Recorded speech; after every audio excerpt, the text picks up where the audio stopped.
Cooking बद्दल सांगू मला खा हो हो शिकले मी.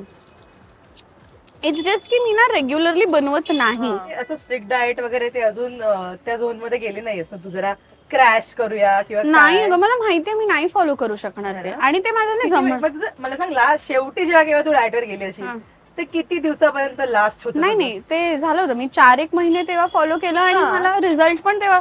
ही कधीची गोष्ट आहे मी सांगते, 2016 ऑक्टोबर नोव्हेंबर ते 2017च्या साधारण मे पर्यंत मी फॉलो तेव्हा केलं होतं. आणि क्रॅश असं काही नव्हतं, फक्त तेव्हा माझी ती न्यूट्रिशनिस्ट चांगली होती आणि तेव्हा ना मुळात माझ्याकडे काही काम नव्हतं ऍज सच.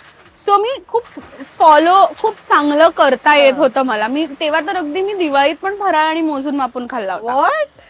विचार कर, मी एवढी डिसिप्लिन्ड होते त्या काळी, कारण तेव्हा माझ्याकडे काम नव्हतं. तेव्हा मी फक्त सकाळी उठून, आणि मी ना तेव्हा माझं वजन कमी झालं होतं, इंच लॉस झाला होता without working out also. Diet केलं फक्त मी पद्धतशीर नीट जेवले. मला हे खूप ऍक्च्युली फनी वाटतं माहितीये की आपण जेव्हा चांगलं नीट ईट क्लीन ईट हेल्दी करतो तेव्हा त्याला आपण डाएट म्हणतो. व्हेरी टेक्निकली ते आपलं स्टेपल फूड असलं पाहिजे ना. बट ठीक आहे, नेव्हर माइंड. वॉटरमेलन आलेला आहे, फ्रेश लाईम बनतंय.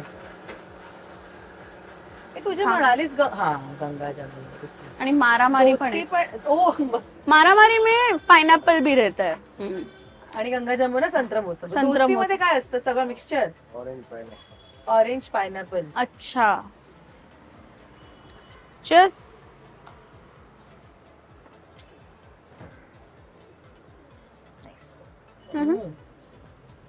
यात त्यांनी साखर टाकली नाही तरी पण किती छान वाटते. ट्राय. यम ना.